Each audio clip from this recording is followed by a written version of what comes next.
Hello बच्चों, good evening. कैसे हैं? बढ़िया हैं। चलिए फिर स्टार्ट करते हैं लेक्चर नंबर 9। ठीक है, स्केलर वेक्टर चैप्टर का ये लास्ट लेक्चर होगा हमारा। ठीक है, थ्योरेटिकल पर्सन का, जिसमें हम लोग आज पढ़ेंगे मल्टीप्लिकेशन ऑफ वेक्टर। जैसे मैंने बताया था आपको लास्ट क्लास में पढ़ रहे थे मल्टीप्लिकेशन ऑफ वेक्टर, जिसमें स्केलर प्रोडक्ट हम लोग पढ़े थे। ठीक है, या फिर डॉट प्रोडक्ट बोलते थे उसको। अभी हम लोग पढ़ने जाएंगे क्या चीज़, बोलिए। आज का हेडिंग होगा क्रॉस प्रोडक्ट, और इसको कभी कभी हम लोग क्या बोलते हैं, वेक्टर प्रोडक्ट भी बोलते हैं, वेक्टर प्रोडक्ट। ठीक है, क्योंकि इसलिए इसका नाम वेक्टर प्रोडक्ट पड़ता है क्योंकि दो वेक्टर का क्रॉस प्रोडक्ट आपको एक वेक्टर ही देता है। और डॉट प्रोडक्ट हम लोग क्या बोलते थे, स्केलर प्रोडक्ट। इसलिए ऐसा बोलते थे क्योंकि दो वेक्टर का डॉट प्रोडक्ट हमें क्या देता है, स्केलर वैल्यू देता है। ठीक है, इसी कारण से हम लोग डॉट प्रोडक्ट को स्केलर प्रोडक्ट बोलते हैं और क्रॉस प्रोडक्ट को वेक्टर प्रोडक्ट बोलते हैं। ठीक है, चलिए तो उसी के बारे में अभी हम लोग पढ़ने जा रहे हैं। ठीक है, चलिए फिर स्टार्ट करते हैं। डेफिनेशन तो थोड़ा मुश्किल होगा समझना आपके लिए, नया है आपके लिए एकदम से, और थोड़ा सा इसमें एक्स्ट्रा कुछ बातें हैं, इसलिए थोड़ा सा मुश्किल होगा। डेफिनेशन पे जाने से पहले मैं क्या करता हूं, आप लोगों को उसको कॉन्साइज करके, ठीक है, मैथमेटिकल तरीके से समझाने की कोशिश करता हूं कि क्रॉस प्रोडक्ट क्या होता है। मान लीजिए हमारे पास दो वेक्टर है। ठीक है, एक वेक्टर ए है और इसी प्लेन में, अच्छा प्लेन मतलब फिर से मैं बता रहा हूं आप लोगों को, ये वर्ड हमेशा सुनने को मिलेगा, एक्सिस हो गया, प्लेन हो गया। ठीक है, ये सब आपको हमेशा सुनने को मिलेगा, X Y Z axis, X Y plane, Y Z plane, X Z plane. ठीक है, ये सब प्लेन होता है। अब जैसे इस बोर्ड का एग्जांपल हम लें, ठीक है, अगर आप इसके नीचे पर्सन को एक्स एक्सिस मान रहे हैं, इसके इस पर्सन को वाई एक्सिस मान रहे हैं, ठीक है, ये एक्स एक्सिस नीचे वाला और ये वाई एक्सिस, तो जो बोर्ड है वो किस प्लेन में रखा गया है, एक्स वाई प्लेन में, है ना, इधर एक्स इधर वाई है। तो अगर मैं दो वेक्टर को इसी प्लेन में रखता हूं जो एक दूसरे से कितना एंगल बना रहे हैं, थीटा डिग्री बना रहे हैं। ठीक है, थीटा एंगल बना रहे हैं। ठीक है, इन दोनों का क्रॉस प्रोडक्ट क्या होता है, ए क्रॉस जब बी करेंगे तो ये होता है किसके बराबर, ए वेक्टर का मॉड इंटू बी वेक्टर का मॉड इंटू साइन थीटा। अब तो देखिए ये क्या है, ये मॉड मतलब मैग्नीट्यूड, मॉड मतलब मैग्नीट्यूड, और जब थीटा का वैल्यू डालेंगे आप तो आपको जो भी वैल्यू मिलेगा वो भी एक मैग्नीट्यूड के टर्म में होगा। साइन 30, साइन 60, साइन 90, साइन 135, जो भी कुछ एक वैल्यू डालेंगे वो भी तो एक मैग्नीट्यूड होगा। तो सभी मिला करके पूरा पूरा मैग्नीट्यूड ही देंगे। लेकिन आपको पता है कि हम बता रखे पहले से, आपको पता नहीं था, हम बता रखे हैं पहले से आपको कि ए क्रॉस बी का हम लोग का प्रोडक्ट क्या होता है, एक वेक्टर देता है। मतलब इसके साथ कुछ ना कुछ एक डायरेक्शन होगा। जो भी एक वेक्टर आएगा वो एक, जो भी एक वैल्यू आएगा वो क्या होगा, वेक्टर क्वांटिटी होगा। तो साथ में हम एक एन कैप लगा दे रहे हैं। ये एन कैप क्या दिखाता है, ये होता है यूनिट वेक्टर, और इसका काम क्या है, इसका काम होता है डायरेक्शन दिखाना। खैर अब इसका डायरेक्शन कहाँ होगा, कैसे होगा, उस पर बाद में आऊंगा मैं। पहले हम आपको बता रहे हैं कि हाँ, ए क्रॉस बी करेंगे तो आपको ए का मॉड बी का मॉड इंटू साइन थीटा का एक मैग्नीट्यूड मिलेगा और साथ में एक डायरेक्शन मिलेगा। ठीक है, पहले इतना आपको क्लियर है। चलिए अब देखिए, इसको आप ऐसे भी लिख सकते थे चाहते तो, A cross B equal to A B sine theta into N cap. ठीक है, एन कैप बार बार लगा रहा हूं, मतलब इसका मैं बात कर रहा हूं, ये डायरेक्शन है, ये मैग्नीट्यूड है। ठीक है, चलिए फिर ये वेक्टर बी वेक्टर किस प्लेन में है, एक्स वाई प्लेन में। फिलहाल एक्स वाई में मैं लिया हूं, आप अपने इच्छा से दूसरे प्लेन में भी रख सकते हैं। ठीक है, अपने इच्छा से दूसरे प्लेन में भी रख सकते हैं। तो मेरा कहने का मतलब यहां से यह है कि सपोज अब थोड़ा डायरेक्शन पे आ जाता है। मैग्नीट्यूड तो आप निकाल लेंगे, कुछ ए दिया होगा उसका मॉड कर लेंगे, बी दिया होगा उसका मॉड कर लेंगे, थीटा आपको कुछ दिया होगा उसको आप पता करके यहाँ पुट कर देंगे। अब आती है बारी डायरेक्शन की। अब डायरेक्शन पता करता हूं, तो डायरेक्शन कैसे निकालते हैं, एक रूल होता है, ठीक है। एक्चुअली 2-3 रूल होते हैं, बट हम 10 रूल नहीं पढ़ाएंगे, एक बताएंगे, अच्छे से बता देंगे, उसी को आप लोग सीख जाएंगे, ठीक है, और उसी को हर जगह अप्लाई करेंगे। तो देखिए रूल क्या होता है। रूल होता है राइट हैंड थंब रूल। किसके लिए यूज करते हैं? To find direction of two vector, जिसका हम लोग क्या कर रहे हैं, क्रॉस प्रोडक्ट निकाल रहे हैं, ठीक है। तो राइट हैंड थंब रूल अगर मैं आम भाषा में समझाना चाहूं आप लोग को, तो राइट हैंड थंब रूल कैसे यूज किया था, देखिए हमारे राइट हैंड को यूज किया था। राइट हैंड थंब रूल तो ऑब्वियसली राइट हैंड यूज करेंगे ना, ठीक है। तो राइट हैंड थंब रूल में क्या करते हैं, ये जो आपके पास 5 फिंगर्स हैं, ठीक है, इसमें से कुछ इस तरीके से आपको पहले हाथ रखना अपना, ठीक है। इसमें ये 4 उंगली को अलग एक हिस्सा बनाना है, ये थंब को एक हिस्सा बनाना है, और उसके बाद क्या करना है, अब हम लोग को क्या करना है, ए क्रॉस बी का डायरेक्शन पता करना है। तो आप देख पा रहे हैं ए क्रॉस बी में ए आपके लिए फर्स्ट वेक्टर होगा और ए आपके लिए सेकेंड वेक्टर होगा। ये पहले आ रहा है, दूसरे आ रहा है, इसलिए फर्स्ट वेक्टर सेकेंड वेक्टर, ठीक है। इसलिए फर्स्ट वेक्टर और सेकेंड वेक्टर बोल रहा हूं क्योंकि ए पहले आ रहा है, बी बाद में आ रहा है। जब आप ए इसको मान लिए फर्स्ट वेक्टर है, ए मान लिए सेकेंड वेक्टर है, अब इसका आपको डायरेक्शन पता करना है कि कहां पे होगा, ठीक है। फिलहाल मैं एक्स वाई के टर्म में बता रहा हूं, एक्स वाई जेड प्लेन के टर्म में बता रहा हूं, क्योंकि मैंने माना है कि ए और बी किस प्लेन में है, एक्स वाई प्लेन में है। तो आपको राइट हैंड ऐसे कर लेना है, कर लिए सब कोई, ठीक है। अब ये जो 4 आपके उंगली है ना, उसको कहां पॉइंट करना है, तो उसको फर्स्ट वेक्टर के डायरेक्शन में पॉइंट करना है। तो मैंने क्या किया, ये जो 4 अपने फिंगर्स हैं उसको मैंने ऐसे पॉइंट कर दिया, ठीक है, कर दिया। अच्छा, साथ में अब ये आपका जो पोजीशन ऐसे भी रख सकते थे आप, मैं पूरा सटा नहीं रहा हूं क्योंकि हाथ फिर फोल्ड नहीं होगा मेरा, मैं थोड़ा दूर रख रहा हूं, बट आप थोड़ा सा इमेजिन करेंगे कि हाँ सटा हुआ है। मैं ऐसे रख रहा हूं, ये वेक्टर हमारा इधर है फर्स्ट वेक्टर, इसको फर्स्ट वेक्टर क्यों रखना है, ये इधर गया। अच्छा, इसमें एक आपका ये पर्सन भी आता है, व्हाइट पर्सन, जो पाम कहलाता है। पाम को आपके सेकेंड वेक्टर की ओर पॉइंट करना है। तो सेकेंड वेक्टर कहां पे है, इधर है। तो आपका पोजीशन ऐसे भी हो सकता था, ऐसे भी हो सकता था, ऐसे भी हो सकता था, ऐसे भी हो सकता था। ये 4 उंगली अभी इधर ही है, इधर है, इधर, इधर, ऐसे आप जैसे भी पाम रखिए, आपका 4 फिंगर तो इधर ही पॉइंट कर रहा है ना, ए वेक्टर की ओर। बट आपको डिसाइड करना है कि पाम कहां रहेगा, तो पाम सेकेंड वेक्टर की डायरेक्शन रहेगा। तो हमारा फर्स्ट वेक्टर ऐसे है, अब पाम कहां रहेगा, कुछ ऐसे, थोड़ा सा हल्का सा मुड़ा रहेगा, ज्यादा नहीं, ठीक है। चलिए आपके लिए फिलहाल समझिए ऊपर में ही है, ठीक है, बी वेक्टर ऐसे ऊपर है, तो ऐसे है।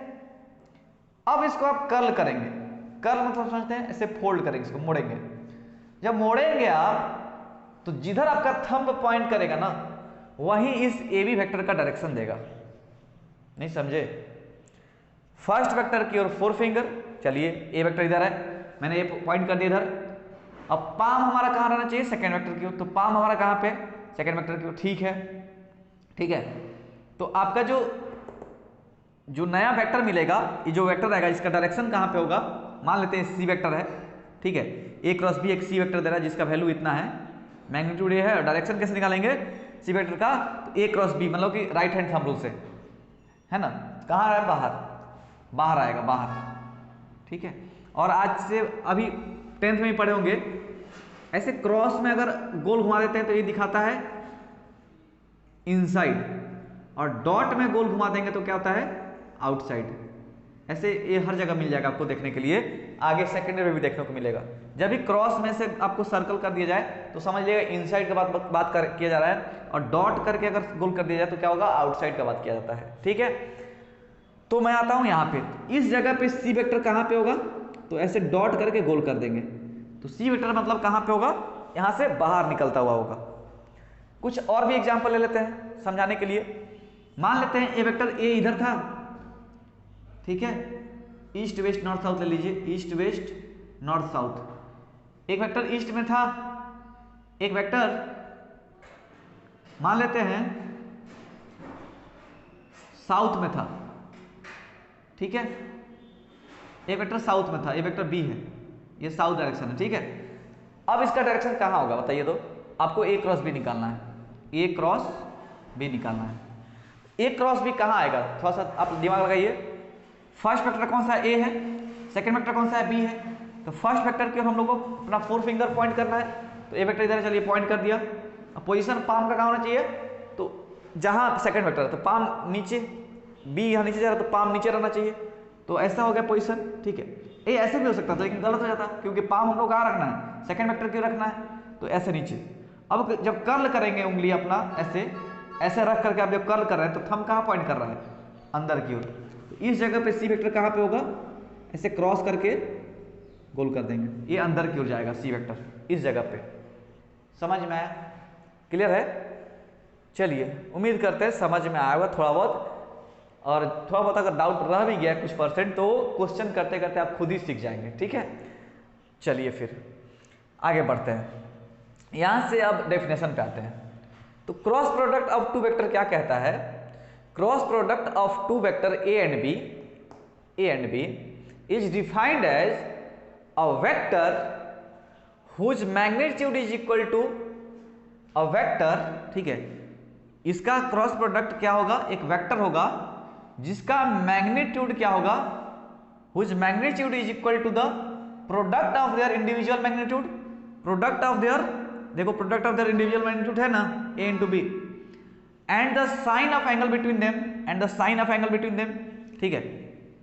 ये ए और बी के बीच का एंगल है, साइन उसका एंगल ये है, and is directed along the perpendicular to the plane containing A and B.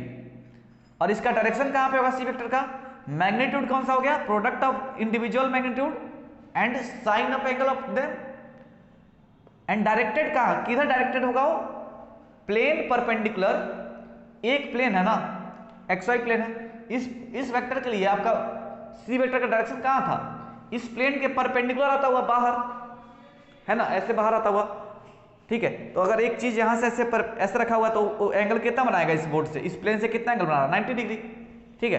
तो वही बोल रहा है कि इज डायरेक्टेड, वो कहां डायरेक्शन होगा उसका, अलोंग द परपेंडिकुलर, या फिर नॉर्मल भी बोल देते कभी कभी परपेंडिकुलर को, to the plane containing A and B. Perpendicular कहां होगा, इस प्लेन के परपेंडिकुलर होगा जिसमें ए और बी क्या कर रहे हैं, कंटेंट कर रहे हैं, जिसमें ए और बी प्रेजेंट है, ए और बी इसी प्लेन में है ना, इस प्लेन के परपेंडिकुलर सी था ना, ठीक है। यही होता है क्रॉस प्रोडक्ट का डेफिनेशन। बाकी इसको रिलेट कर सकते हैं आप, अब क्लियर हो गया आपको। तो ए क्रॉस बी आपको क्या रखना है, ए वेक्टर का मॉड इंटू बी वेक्टर का mod into sine theta N cap, ठीक है। अब मतलब समझ में आ गया कि मैग्नीट्यूड भी है डायरेक्शन भी है, तो मतलब एक वेक्टर होगा, तो मैंने इसका नाम दे दिया सी वेक्टर। तो A vector cross B vector क्या दिया, सी वेक्टर, उसका मैग्नीट्यूड कितना, तो ए मैग्नीट्यूड हो गया, एन कैप कितना, तो उसका डायरेक्शन निकाल लेंगे राइट हैंड थंब रूल से, कहाँ डायरेक्शन होगा, ठीक है। समझ में आया। चलिए, और अगर कुछ डाउट रह गया ना तो आएगा समझ में, टेंशन मत लीजिए, धीरे धीरे सब समझ में आ जाएगा। एक और होता है रूल एक्चुअली, एक होता है राइट हैंड स्क्रू रूल, हाँ, एक होता है राइट हैंड थंब रूल तो हो गया, एक राइट हैंड स्क्रू रूल होता है, ठीक है। तो मैंने कहा ना आपको ज़्यादा सीखने जितने, वो उसमें क्या करते हैं ना, जैसे वेक्टर ए है वेक्टर बी है, एक क्रॉस बी निकालना है, तो आपका जो कभी आप स्क्रू खोले हैं कि नहीं, घर में स्क्रू टाइट किए हैं या खोले हैं कि नहीं, तो जब आप ऐसे हाथ राइट हैंड यूज करके आप जब ऐसे पकड़ेंगे उस जिससे हम लोग टेस्टर हो गया चाहे कुछ हो गया, सपोज कुछ छोटा सा नट खोल रहा है, तो ऐसे अगर आप खोलेंगे तो एक क्रॉस बी घुमाने के लिए आपको ऐसे घुमाना पड़ेगा, ऐसे। तो ये स्क्रू कहाँ आता है, बाहर आता है, तो जिधर बाहर आएगा पॉइंट, जिधर वो निकलेगा वो आपका पॉइंट करता है डायरेक्शन। तो ऐसे स्क्रू रूल बोलते हैं इसको, ऐसे घुमाएंगे तो बाहर आएगा स्क्रू, अगर टाइट करेंगे बी क्रॉस ए करेंगे तो अंदर जाएगा, ठीक है। अच्छा एक चीज़ और यहीं पे साथ साथ बता ही देते हैं, आप बोल रहे थे ए क्रॉस बी सर, समझ में आया था, ए क्रॉस बी किए थे तो ये अंदर गया था, ठीक है। जो भी सी वेक्टर था एक, वो कहाँ था, directed inside the plane, plane के अंदर जा रहा था। A vector cross B vector नीचे है, ए क्रॉस बी, थंब कहाँ अंदर। तो हम समझ गए कि A cross B C vector दे रहा था, सी अंदर है, ठीक है, चलिए अच्छी बात है, मान लिए। अच्छा सर बी क्रॉस ए कर दे तो क्या होगा, किसी के मन में ये भी तो आया होगा, ठीक है। तो आप देख रहे हैं बी क्रॉस ए क्या हो जाएगा, तो ये बी अब बन जाएगा फर्स्ट वेक्टर और ए बन जाएगा आप सेकेंड वेक्टर। तो बी की ओर पॉइंट करेंगे हमारा ये फोर फिंगर फर्स्ट वेक्टर की ओर, थंब कहाँ सॉरी पाम कहाँ पॉइंट होगा, बाहर ऐसे सॉरी इधर ईस्ट की ओर है ना, ईस्ट की ओर होगा। अब आप इसको कर्ल करेंगे तो आपका थंब कहाँ पॉइंट कर रहा है, बाहर। तो इसमें आपको समझ में आ रहा होगा कि एक सी डैश वेक्टर मिलेगा जिसका डायरेक्शन कहाँ होगा, डायरेक्टेड आउटसाइड द प्लेन। समझ में आया। तो यहां से अगर सी वेक्टर का रिलेशन लिखना चाहेंगे, A vector cross B vector equal to B cross A नहीं लिख सकते, लेकिन यहीं पे अगर आप नेगेटिव साइन लगा देंगे तब आप लिख सकते हैं, क्योंकि वेक्टर हम बार बार चिल्ला चिल्ला के बोले हैं कि मैग्नीट्यूड पे भी डिपेंड करता है, डायरेक्शन पे भी डिपेंड करता है। अलग बात है दोनों का मैग्नीट्यूड तो सेम आ जाएगा, लेकिन डायरेक्शन देखिए, एक अंदर जा रहा था जब इसका बात किए थे तो ए क्रॉस बी, और बी क्रॉस ए किए तो बाहर आ रहा है। तो ये जो सी डैश वेक्टर है वो सी के बराबर हो सकता है क्या, नहीं हो सकता। वहीं आप अगर नेगेटिव साइन लगा दे रहे हैं, मतलब आप क्या कह रहे हैं, आप कह रहे हैं कि सी वेक्टर जो है वो minus of C dash vector है, तो सही बात बोल रहे हैं कि हाँ सी वेक्टर हमारा बाहर था, माइनस लग गया तो डायरेक्शन पलट गया, क्योंकि आप जानते हैं ना नेगेटिव वेक्टर के बारे में। जैसे वेक्टर ए है, ए इधर पॉइंट कर रहा है, अगर माइनस से कोई बोले तो क्या हो जाएगा, ए इधर पॉइंट करने लगेगा, जस्ट उसका डायरेक्शन पलट जाता है, ठीक है। तो आप इसको ऐसे बोल सकते हैं। तो सी वेक्टर आपको कितना दिया है, ए क्रॉस बी, और सी डैश वेक्टर कितना हुआ है, B vector cross A vector. तो आप अब इस समय बोल सकते हैं नेगेटिव लग जाने के बाद कि ये दोनों बराबर है, बट अगर नेगेटिव साइन नहीं रहेगा तो यहाँ पे आपको ऐसे लिखना पड़ेगा, ये दोनों इक्वल नहीं होंगे, ठीक है। ये चीज़ भी यहाँ से समझने की जरूरत थी, समझ में आ गया होगा। तो राइट हैंड थंब रूल लिखवाना पड़ेगा, राइट हैंड थंब रूल लिखवा देते, चलिए डेफिनेशन लिखवा देते हैं।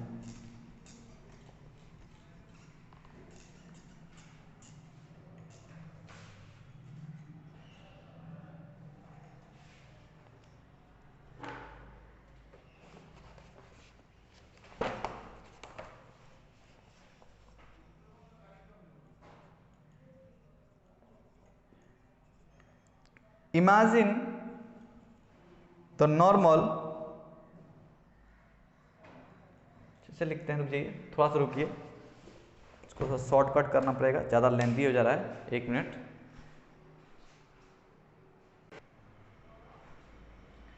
देखिए थोड़ा सा शॉर्ट करने की कोशिश किए हैं, बुक में बहुत लेंथी दिया था। इसमें देखिए इमेजिन करना है two vectors A and B, A vector B vector imagine कर लिए, कंटेनिंग इन अ प्लेन, ठीक है, एक प्लेन में है, अभी फिलहाल एक्स वाई प्लेन में है। Such that four finger of right hand, जो फोर फिंगर आपका राइट हैंड का right hand pointed in the direction of first vector, कहाँ पॉइंट करना है, फर्स्ट वेक्टर की ओर, and palm in the direction of second vector, and palm in the direction of second vector, जो भी B vector हमारे पास यहाँ है, ठीक है। और क्या लिखा है, if fingers curl from A to B, और अगर आप फिंगर को ए से बी कर कर्ल करेंगे, then thumb will give you direction of A cross B, तो थंब जो होगा वो आपको क्या देगा, ए क्रॉस बी का डायरेक्शन देगा, ठीक है। इसको लिख लेंगे, बाकी यहाँ से समझ में आ गया होगा आपको राइट हैंड थंब रूल। चलिए उम्मीद करते हैं बहुत लोगों को समझ में आ गया होगा, जिसको नहीं भी आएगा आने वाले समय में जैसे जैसे आप आगे बढ़ेंगे आपको सब कुछ क्लियर होता चल जाएगा। तो क्या आपसे कोई पूछे A cross B equal to B cross A, तो आप हाँ बोलेंगे कि ना बोलेंगे, बोलिए।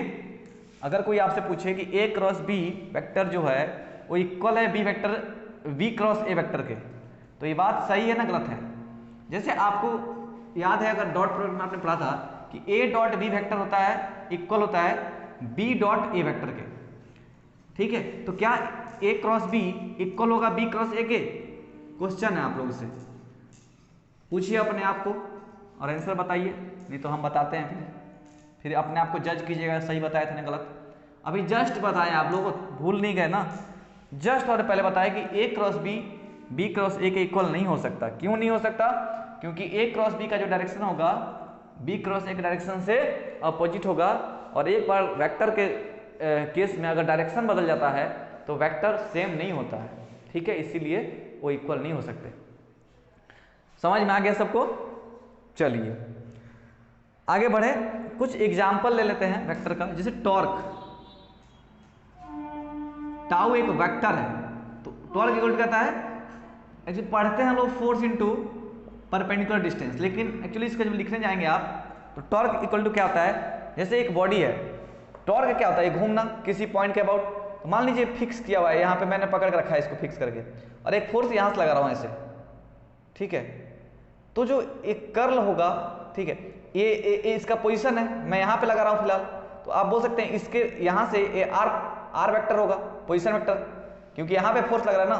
कोई पूछे पॉइंट ऑफ एप्लीकेशन कहाँ पे है, बोलोगे आर, पोजीशन वेक्टर उसको बताओगे, आर वेक्टर की ओर है, ठीक है। तो पोजीशन ये है, फोर्स ऐसे लग रहा है, तो हम लोग का टॉर्क क्या होता है, टॉर्क इक्वल टू होता है R vector cross F vector, ठीक है। आर क्रॉस एफ को बोलते हैं हम लोग टॉर्क टाउ। ये भी दो वेक्टर का क्रॉस हम लोग को वेक्टर देता है, टॉर्क भी एक वेक्टर हो गया। लेकिन आपने फोर्स डॉट ds पढ़ा था, तो उस डॉट प्रोडक्ट क्या रहता है, स्केलर, वर्क एक स्केलर क्वांटिटी होगी। जब भी दो वेक्टर का क्रॉस होगा तो बोलेंगे जो रिजल्टेंट होगा वो भी टॉर्क ए, वो क्या होगा, वेक्टर ही होगा, ठीक है। और क्या, और एक होता है लीनियर वेलोसिटी और एंगुलर वेलोसिटी में क्या रिलेशन होता है, v इज इक्वल टू होता है, ये सब नहीं जानते आप, लेकिन फिर भी जानेंगे समय के साथ, r क्रॉस ओमेगा, ठीक है, सॉरी उल्टा बोल दिया मैंने, ओमेगा क्रॉस r, ठीक है, क्षमा गलती से लिख दिया मैंने, r क्रॉस ओमेगा नहीं, ओमेगा क्रॉस r होता है v वेक्टर, ठीक है। इस तरीके से आप और भी बहुत एग्जाम्पल फ्यूचर में देखते चल जाएंगे। चलिए ये तो हुआ एग्जाम्पल का बात कि वेक्टर क्वांटिटी आप कभी कोई पूछे तो बता सके कि हाँ ये वेक्टर क्वांटिटी होता है, और एग्जाम्पल देने को बोले कोई क्रॉस प्रोडक्ट का तो आप एग्जाम्पल भी दे सकेंगे, इसलिए मैंने बता दिया। बट आप अभी इसके बारे में जानते ही नहीं है, समझते ही नहीं है। जब आगे आगे पढ़ते जाएंगे तो आपको समझ में आते जाएगी सब बातें, ठीक है।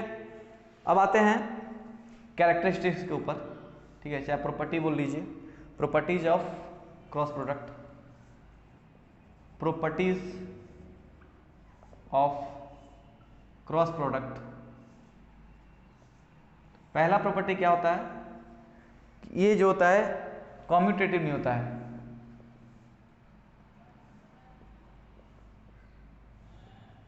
कॉम्यूटेटिव नहीं होता है, that is A cross B is not equal to B cross A, sorry B cross A, ठीक है, कॉम्यूटेटिव नहीं होता। जैसे आपका डॉट हुआ करता था A dot B vector equal to होता था बी डॉट ए वेक्टर के, ठीक है, या फिर प्लस में होता था A plus B vector equal to B plus A vector, ये सब कम्यूटेटिव होता था। लेकिन क्रॉस में आप नहीं बोल सकते कि कम्यूटेटिव होता है, ठीक है, बट डिस्ट्रीब्यूटिव होता है।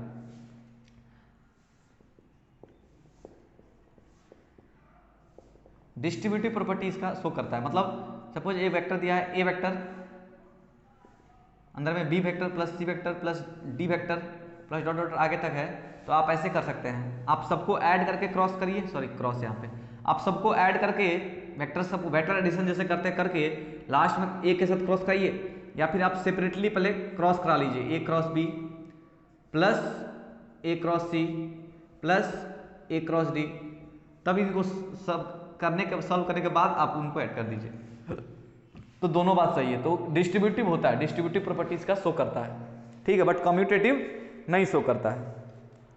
चलिए ये हो गया प्रॉपर्टी के बारे में। अच्छा, और एक चीज वो जो मैंने लिखा था थोड़ा देर पहले, डेफिनेशन जो आपने देखा अभी, मैथमेटिकली जब लिखे थे हम लोग, डेफिनेशन में मैथमेटिकली क्या लिखे थे, मैथमेटिकली आपको क्या लिखाया गया था कि A vector cross B vector, A vector cross B vector equal to कितना होता है, ए वेक्टर का मॉड बी वेक्टर का mod into sine theta into N cap, ठीक है। अगर मैं इसको ऐसे भी लिख सकता हूँ, A vector cross B vector equal to A vector का मॉड, सॉरी मॉड, इसको simply A B sine theta into N cap लिख सकते हैं, ठीक है। अच्छा, अगर मैं आपसे पूछ दूं, ठीक है, अगर मैं आपसे पूछ दूं कि इसका अगर एंगल कितना हो जाए, अगर एंगल मान लीजिए थीटा। अच्छा एक चीज़ और इसके साथ साथ, इसमें अगर मोड लगा दीजिए तो क्या हो जाएगा काम बताइए। दो वेक्टर का क्रॉस आपको क्या देता है, दो वेक्टर का क्रॉस वेक्टर देता है। तो जो वेक्टर मिलता है, मान लेते हैं सी वेक्टर है तो उसका मॉड, तो एक वेक्टर का मॉड क्या देता है, ये दो क्रॉस करके एक वेक्टर बनाएंगे, वेक्टर का मॉड क्या देता है, एक मैग्नीट्यूड देता है। तो इसके केस में क्या होगा, मैग्नीट्यूड कितना जाएगा, सिर्फ ए बी साइन थीटा हो जाएगा, एन कैप क्या हो जाएगा, यहाँ से हट जाएगा। ठीक है, तो A vector cross B vector का mod equal to A B sine theta होता है, but A vector cross B vector सिर्फ रहेगा तो यहाँ पे एन कैप लगाना पड़ेगा आपको। ठीक है, डायरेक्शन दिखाना पड़ेगा। समझ में आया? चलिए फिर आगे बढ़ा जाए, आगे बढ़ते हैं। अगर केस वन लेते हैं, अगर मान लेते हैं दो वेक्टर है आपके पास है, एक वेक्टर ए है एक वेक्टर बी है, ऐसे ही दोनों, सॉरी ए वेक्टर बी है, दोनों के बीच में एंगल कितना है, 0 डिग्री है थीटा। तो इस समय ए क्रॉस बी कितना हो जाएगा, हो जाएगा A vector into B vector into sine 0 into N cap. ठीक है, समझ आया? तो इस समय आपका ये कितना हो जाएगा, A vector cross B vector कितना हो जाएगा, ये सब पूरा 0 हो जाएगा, 0 वेक्टर। ठीक है, ये 0 वेक्टर देगा, और 0 वेक्टर को हम लोग क्या पढ़ते हैं, नल वेक्टर पढ़ते हैं, और नल वेक्टर का मैग्नीट्यूड कितना होता है, 0 होता है, और नल वेक्टर का डायरेक्शन क्या होता है, आर्बिट्ररी होता है, तो इसका डायरेक्शन आप बता नहीं सकते। ठीक है, चलिए अगर, अच्छा इस केस में आप ऐसे देखिए तो ए क्रॉस बी वेक्टर का मॉड कोई पूछा था तो क्या कहते, तब सिर्फ सिंपली ए बी साइन 0 होता, तब ये मैग्नीट्यूड ली देते, सिर्फ ये वेक्टर नहीं लगाते, और 0 वैल्यू होगा, बस मैग्नीट्यूड कितना होगा, 0 होगा। आप तो जानते भी है ना, नल वेक्टर का मैग्नीट्यूड कितना होता है, 0 होता है ना, बस वहाँ से भी बोल सकते हैं, बट मॉड लगा के भी दिखा दिए ताकि आपको कन्फ्यूजन ना हो। ये मॉड जब नहीं लगेगा तो एन कैप आएगा, मॉड जब लग जाएगा तो एन कैप हट जाएगा। ठीक है, तब सिर्फ मैग्नीट्यूड दिखेंगे, डायरेक्शन का कोई फर्क नहीं पड़ेगा आपको। ठीक है, तो आपको पहले भी बोले थे कि अगर दो वेक्टर का अगर मान लीजिए कोई सोल्यूशन निकाल रहे हैं और 0 आ रहा है ना, तो आप 0 मतलब कि मैग्नीट्यूड के टर्म नहीं ले सकते, उसके ऊपर वेक्टर डालना पड़ेगा, वो नल वेक्टर कहलाता है। ठीक है, एक खूबी है उसका। जैसे मान लीजिए कोई पूछे कि दो फोर्स लग रहा है 10 न्यूटन का इधर और 10 न्यूटन उधर, तो कितना उसका मैग्नीट्यूड क्या वैल्यू होगा, तो आप बोलेंगे 0 वेक्टर होगा। ठीक है, सिंपल मैग्नीट्यूड, अगर कोई मैग्नीट्यूड पूछता है तो आप बोल सकते हैं कि 10 - 10 0, लेकिन अगर वेक्टर वाइज देखा जाए तो 0 वेक्टर कहलाएगा एग्जैक्ट आंसर। ठीक है, तो इस चीज़ का ध्यान देंगे आप। यहाँ से अगर आगे बढ़े, बात करें केस 2 का, अगर मान लीजिए एक वेक्टर ए है वेक्टर बी है, दोनों बीच में कितना एंगल है, 90 डिग्री, तो उस समय क्या हो जाएगा, ए क्रॉस बी कितना हो जाएगा, A vector into B vector into sine 90 N cap, तो जाएगा A vector cross B vector is equal to जाएगा ए बी साइन 90 कितना 1 और एन कैप। ठीक है, और डायरेक्शन कहाँ निकलेगा, एन कैप कहाँ पे होगा अभी, तो वो ए और बी जहाँ पे जिस प्लेन में होंगे उसके परपेंडिकुलर। ठीक है, और कैसे निकालेंगे direction, right hand thumb rule से।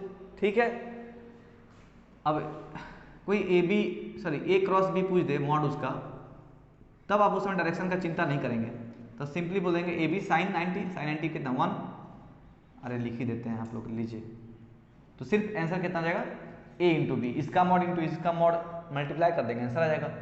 ठीक है, तो इसमें कन्फ्यूजन तो नहीं हो रहा ना आप लोगों को, ये चीज़ और ये चीज़ में कन्फ्यूजन तो नहीं हो रहा ना, आसान है यार। ए क्रॉस बी क्या मॉड, ए क्रॉस बी सॉरी क्या देता है, एक वेक्टर देता है, वेक्टर का मॉड क्या देता है, मैग्नीट्यूड देता है, तो इतना तो आपको आता होगा ना। अच्छा थीटा 180 रख देंगे तो क्या हो जाएगा, थीटा 180 हो जाएगा तो ए क्रॉस बी साइन 180 पे कितना देता है, 0 देता है, फिर से वही नॉल वेक्टर आएगा। ठीक है, तो उसको रहने देते हैं, आप खुद लिख लेंगे अपने से। चलते हैं, बात करते हैं अगर इक्वल वेक्टर हुआ तो क्या होगा, फिर से बात करते हैं, उस समय भी बात किए थे, डॉट प्रोडक्ट में भी, इसमें भी बात कर लेते हैं, इक्वल वेक्टर हुआ तो क्या होगा। ठीक है, इक्वल वेक्टर हुआ तो क्या होगा,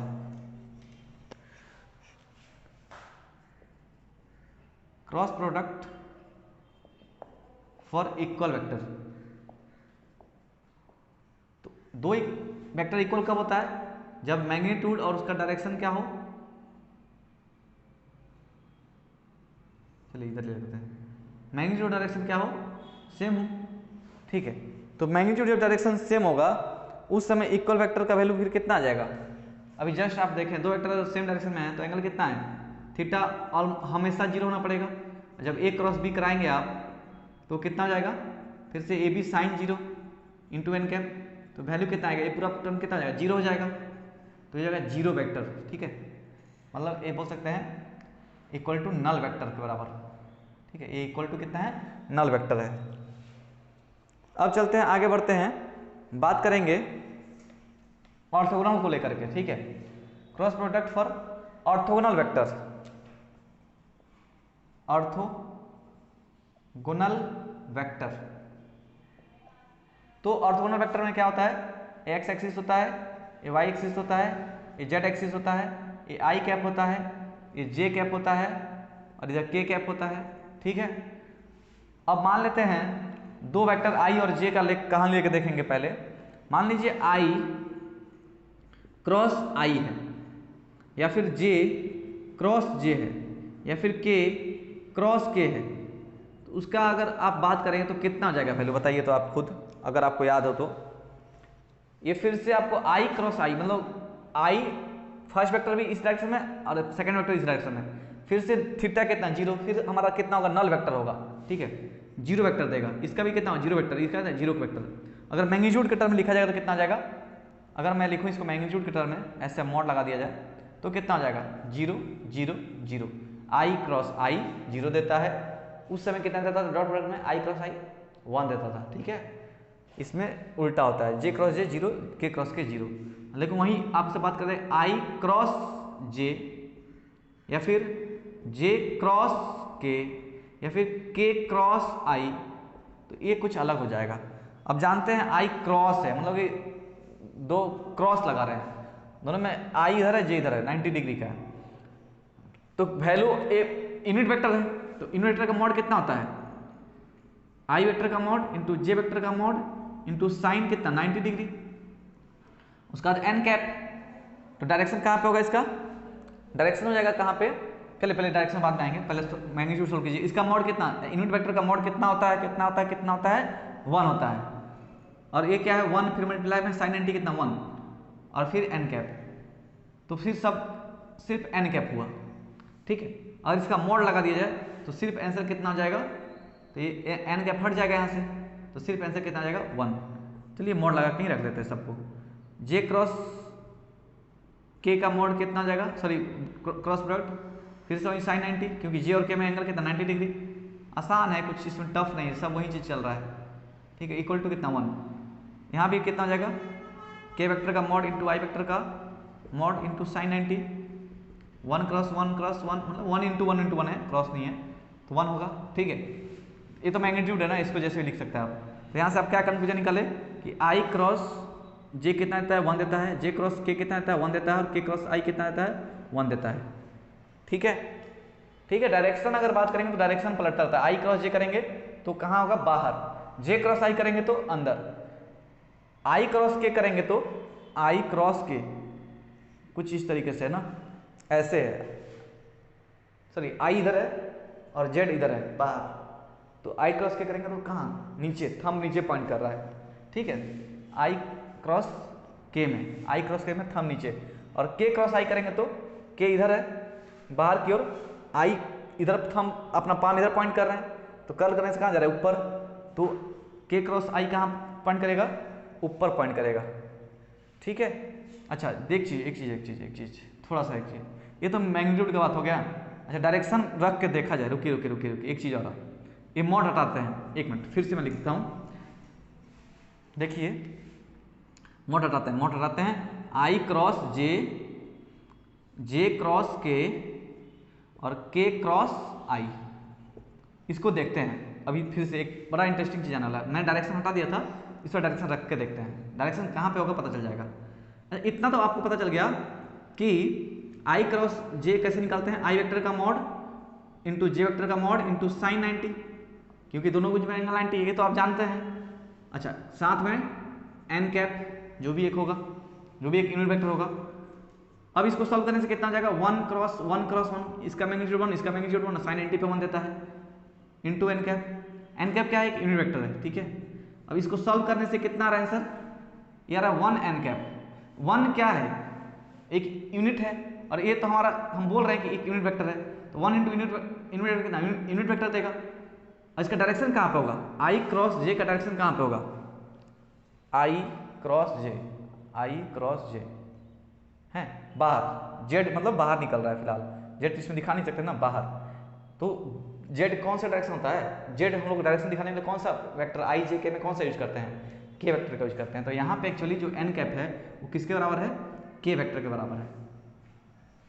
क्या जी समझ नहीं आया, हाँ तकलीफ हो गया, दर्द होने लगा क्या। अरे भैया आई क्रॉस जे करेंगे तो आपका आई के ओर फर्स्ट वेक्टर हमारा है आई, जे कहाँ रहेगा ऊपर, तो थंब कहाँ पॉइंट कर रहा है बाहर। अब बाहर का डायरेक्शन शो करने के लिए जेड एक्सिस, और जेड एक्सिस अब बोल तो रहे हैं यूनिट वेक्टर एक मिल रहा है। यूनिट वेक्टर होता क्या है, यही तो होता है के वेक्टर। और जेड एक्सिस को दिखाने के लिए कौन सा वेक्टर यूज करते हैं, यूनिट वेक्टर के वाला, के कैप। तो वहीं के कैप लिख दिया मैंने, क्या दिक्कत है इसमें, हैं जे क्रॉस के करेंगे तो कितना जाएगा, जे कहाँ पे उधर इधर के, जे ऊपर के बाहर कहाँ एक्स की ओर, तो जे क्रॉस ए कितना मिलेगा, डायरेक्ट कर दे रहा हूँ आई कैप, के क्रॉस आई कितना मिलेगा, के क्रॉस आई, के बाहर और आई इधर ऊपर मतलब वाई मिलेगा, मतलब जे कैप मिलेगा। के क्रॉस जे कितना मिलेगा, के क्रॉस सॉरी आई है जे नहीं है, आपको कितना मिलेगा, जे कैप मिलेगा। K cross I is equal to J cap. ठीक है, बड़ा इंटरेस्टिंग चीज था, मजा आएगा आपको इसमें। तो इतना याद रख लेंगे आप। चलिए ये हो गया कहानी ऑर्थोगोनल वेक्टर का। ठीक है, फिर से आपको रेक्टेंगुलर कंपोनेंट दे दिया हो किसी वेक्टर का, आई कैप जे कैप और के कैप में अगर वैल्यू दिया हो और उसका क्रॉस निकालना हो, तो उसके लिए एक मेथड होता है जो आपके लिए शायद पूरा नया होगा, जो आप कभी सुने नहीं होंगे, लेकिन आपको सीखना पड़ेगा क्योंकि वो चीज़ का यूज होता है। वो होता है क्रॉस प्रोडक्ट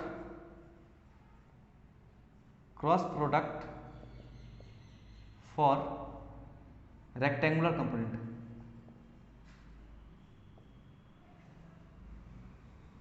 ठीक है, तो क्या हो जाएगा, मान लेते हैं एक वेक्टर ए है वही वाला, एक्स आई कैप प्लस ए वाई जे कैप प्लस ए जेड के कैप।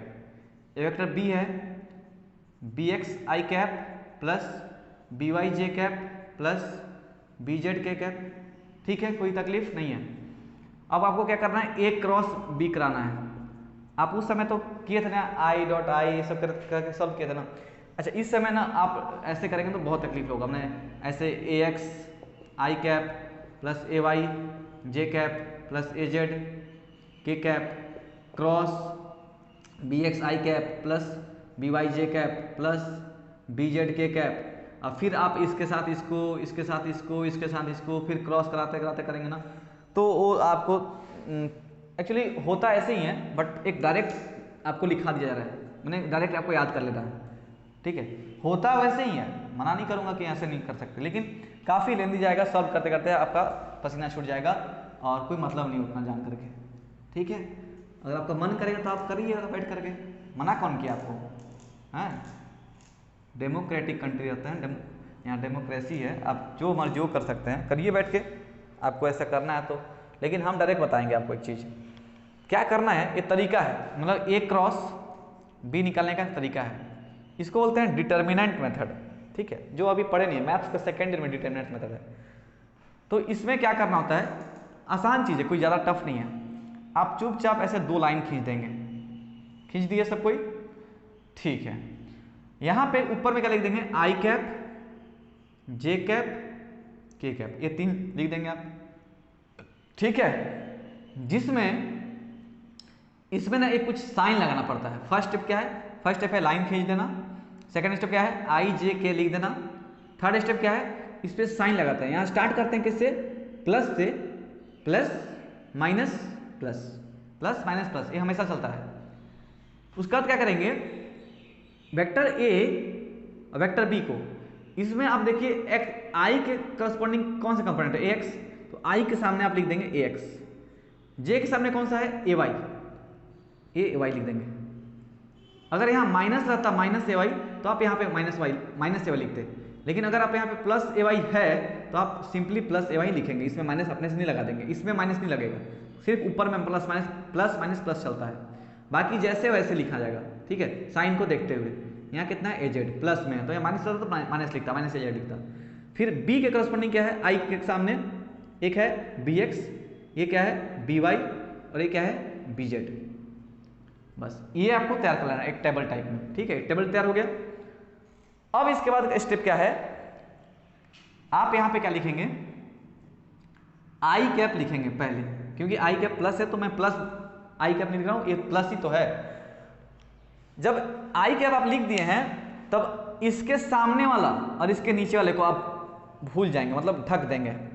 आपको कौन सा दिखाई दे रहा है, तो सिर्फ A Y A Z B Y B Z, ठीक है। इस समय क्या करते हैं, इसके साथ इसको मल्टीप्लाई करते हैं, माइनस लगा करके इसके साथ इसको मल्टीप्लाई करते हैं, तो क्या लिखाएगा, इसको भूल गए हैं, A Y B Z, A Y B Z minus B Y A Z, B Y A Z. फिर आप आएंगे इस पे, आई का काम खत्म हो गया, आई खत्म। अब जे, लेकिन यहाँ क्या है माइनस जे आएगा, क्योंकि यहाँ माइनस है, ठीक है। फिर ब्रैकेट स्टार्ट, जब जे के सामने आएंगे तो क्या करेंगे, इसका नीचे वाला और इसके साइड वाला भूल जाएंगे, तो आप ये वाला ऊपर वाला और ये दोनों भूल जाएंगे। क्या दिखाई देगा, A X B Z B X A Z. उस समय भी क्या करेंगे, इसके साथ इसको क्रॉस, ठीक है, इसको मिटा देते हैं पहले, इसके साथ इसको क्रॉस माइनस इसके साथ इसको क्रॉस, तो क्या लिखाएगा, A X B Z minus B X A Z, B X A Z. फिर यहाँ पे क्या है, हो गया जे का काम कंप्लीट, भूल जाइए जे को। अब आइए के पे, यहाँ प्लस है तो प्लस के कैप। फिर जब के बारे में आएंगे तो ये दोनों भूल जाएंगे, सिर्फ ये बचेगा। फिर इसके साथ इसको, इसके साथ इसको, तो कितना जाएगा, A X B Y minus B X A Y, हो गया। यही है तरीका सॉल्व करने का, ठीक है।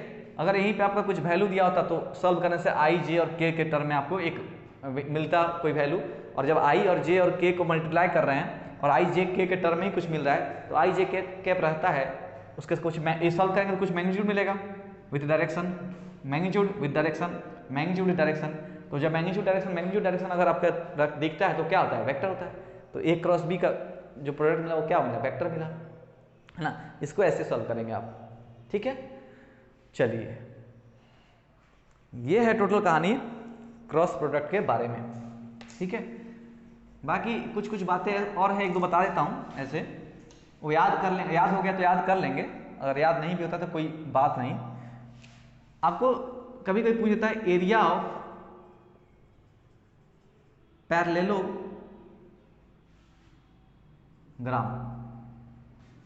वेक्टर का यूज करते हुए। मान लीजिए एरिया पैरेललोग्राम पूछ देता है, A vector A B vector, ठीक है, ये भी क्या हो जाएगा बी वेक्टर और ए वेक्टर।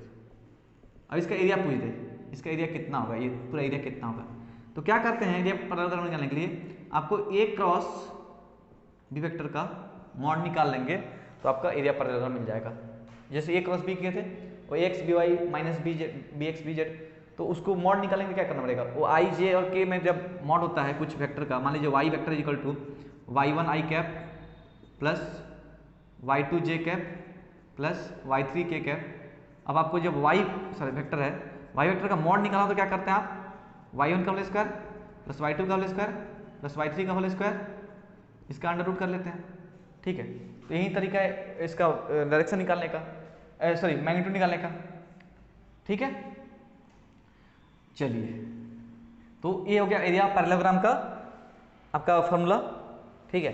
एक होता है area of triangle, area of triangle using vector in terms of vector, तो होता है ए क्रॉस बी का मॉड इंटू 1/2, मतलब 1/2 मल्टीप्लाई कर देंगे उसमें, तो आपको क्या देगा, एरिया ऑफ ट्रायंगल का वैल्यू देता है। समझ में आया, ठीक है। चलिए, फिर ये याद रख लेंगे, दो चीज, ज़्यादा नहीं, इसमें कोई नया बात नहीं था। आगे अब हो गया आपका स्केलर वेक्टर चैप्टर का यहाँ पे समाप्त, ठीक है, समापन हो गया, ठीक है। समझ में आया, इसको देखिए अच्छे से समझिए, ठीक है। एक बार में ना समझ में आया तो दो बार देखिए, और कहीं पर्टिकुलर कोई पॉइंट पे समझ नहीं आया तो वीडियो को आगे पीछे करके देखिए, ठीक है। आपके पास तो ऑप्शन पड़ा हुआ है आगे पीछे करके देखने का, ठीक है। चलिए फिर मिलते हैं नया लेक्चर लेकर के, ठीक है। कभी नेक्स्ट नया टॉपिक और नया लेक्चर लेकर के नेक्स्ट मिलते हैं, ठीक है। Thank you.